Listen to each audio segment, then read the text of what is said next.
Hello. This is Casey from the Non-Diet Yogi podcast. The following is a sample of the bonus episode I produce every couple of weeks or so for my Patreon subscribers.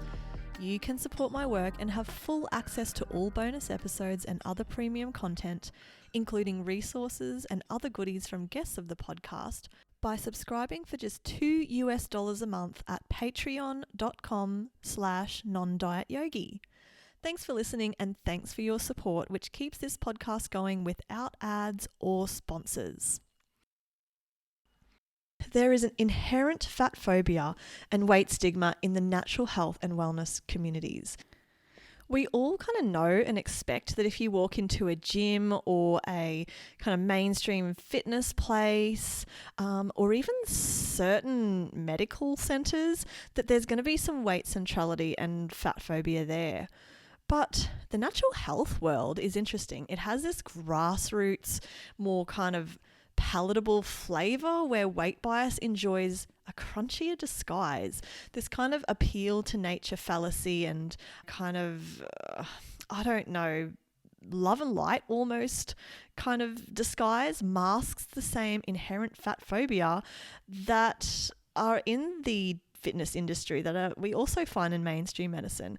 We find that same fat phobia in the natural health and wellness industry, perhaps to an even greater extent. I mean, surely your herbalist wouldn't think that you should lose weight in order to be healthier. Your acupuncturist would focus on your overall health, not the number on the scales, right? Your yoga teacher wants you to attune to your body, not bend it to your will to make it smaller.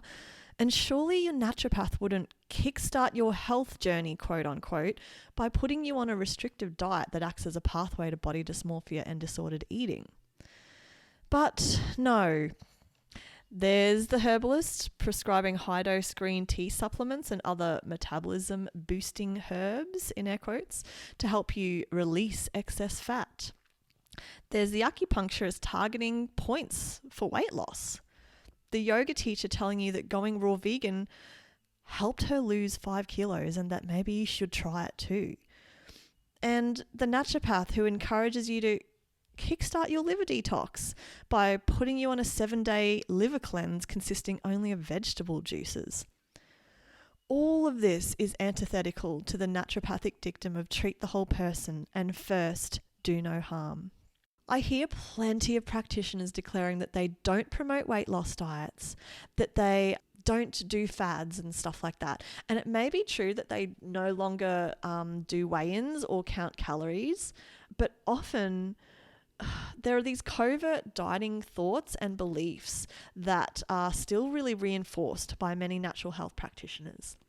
A weight loss focus, even if it's disguised using the terms lifestyle change or weight loss for wellness or cleanse or detox or whatever, some other such rhetoric, can and all too often does lead to. So a weight loss focus will lead to these things: food and body preoccupation, self-hatred, weight discrimination, either by the person or by others, weight gain above pre-intervention weight, anxiety and depression, development of disordered eating or an eating disorder, which is, by the way, the deadliest type of mental health diagnosis, development of body dysmorphia and or exercise abuse, loss of lean tissue from muscles and organs, long-term metabolic disturbance, repeated cycles of weight loss and regain or weight cycling, which, by the way, causes insulin resistance and it really ramps up the sympathetic nervous system.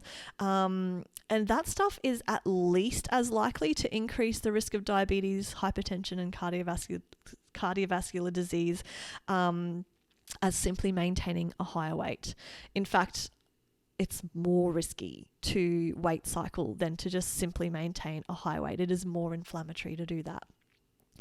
Weight loss dieting has all of these harmful effects, and for 95% of people, it doesn't even work in the long term, so 2 to 5 years and beyond. The small percentage of people who do manage to maintain weight loss in the long term often go through cycles of weight loss and gain before stabilizing at a lower weight, damaging their health in the process. these statistical unicorns may also have to practice really harmful disordered eating behaviors or even develop a diagnosable eating disorder in order to maintain that lower than normal for them body weight. Whenever we make fat the problem and weight loss the solution, these are the side effects, however unintended they may be. So many practitioners will support the perpetuation of weight-centric practice given the number of clients they have seen who, in quotes, lost weight and got healthy. They make this argument really forgetting about the fact that weight loss stops people from improving their health when it's intentional weight loss.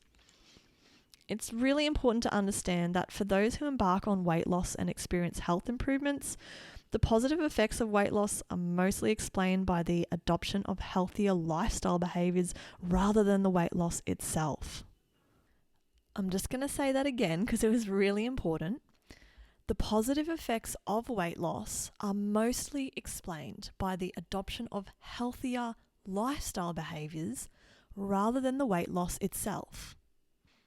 Here's some evidence to back that up. So, a 2013 review of a number of long-term randomized controlled diet studies, so those are really high quality level evidence studies. This review showed that the health benefits of dieting have been found to be very small and much more likely to be related to the aforementioned, those improved health behaviors rather than the actual amount of weight lost. A number of other studies indicate that improved health markers come from behavior changes. So things like improving your diet variety and quality, increasing exercise quality, social support, and stress management. And those behavior changes happened independent of weight loss. And as I mentioned, they dictated improved health in the form of improved health markers, regardless of weight lost. And finally, there's some evidence from a few sources saying that lifestyle behaviors like improving diet quality, physical exercise, reducing smoking and alcohol, those kinds of things are far stronger determinants of death and disease than BMI classification.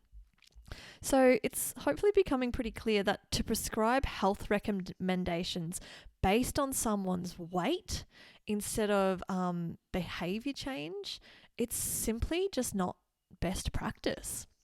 And happily, many health and fitness professionals are cottoning on to this realization that it's not actually the weight loss, but lifestyle behavioral changes that make people healthier, and that health improves regardless of whether a person's body weight changes or stays the same. The change in body weight is kind of like a side effect if there even is a change in body weight, but it's those lifestyle changes, those behavioral changes that make people healthier. And as a result of all these findings, many practitioners are now offering weight neutral care, including general practitioners, dietitians such as myself, psychologists, counselors, exercise physiologists, occupational therapists, nurses, personal trainers, you name it. The numbers of practitioners making their practices weight neutral is growing, and that is so awesome. And I really think that naturopaths and natural health practitioners, we got to keep up. It's time to get on board with this. And that really is evidence-based practice. So I often hear this kind of response to the suggestion that we don't focus on weight loss, but instead we focus on behavior change. I'll have people saying, but I don't promote diets. I encourage lifestyle change. And this can be really tricky because it seems that many of us in the natural health professions really do believe that we are not promoting weight loss dieting, but that lifestyle changes will lead to weight loss. So the focus on weight loss is still there. And these messages are usually accompanied by other messages that thin or lean, as it's sexier to call it nowadays, is better. And if we're doing this, we're still kidding ourselves. let's get one thing really clear. Promoting lifestyle changes with the goal of weight loss is promoting weight loss. It is promoting dieting. And as discussed, a focus on weight loss and the maladaptive behaviors that almost always go along with it, so things like dietary restriction, overexercise, tendency to use weight loss fads, fixation on body weight, all these things are incredibly harmful. I really hope, dear listeners, that people understand that there is nothing wrong with changing one's lifestyle habits. I'm a dietitian and a holistic nutritionist. I'm currently completing my naturopathic training. I'm a yoga teacher. I'm 100% in favor of lifestyle changes to support health. My livelihood is almost entirely built on helping people to do this. The problem comes when these recommendations, whether they're related to nutrition or exercise or even meditation, yes, I have seen meditation designed to help people lose weight. Whenever these recommendations are coupled with a focus on weight, this is where we run into problems. So is weight loss bad? No, no, of course not. There is nothing wrong with weight loss per se. If someone adopts health promoting behaviors, say they begin walking 3 times a week or they decide to eat more fruits and veggies and they happen to lose some weight, then they lose some weight. Like, no issues there. I'm not vilifying weight loss, but I'm also not vilifying weight gain. I'm trying to be weight neutral. Weight neutral approaches simply do not promote weight loss as a health strategy, and they focus on addressing behaviors, and weight is not a behavior. Weight loss in and of itself is not the problem. It's the focus on weight loss that is the problem.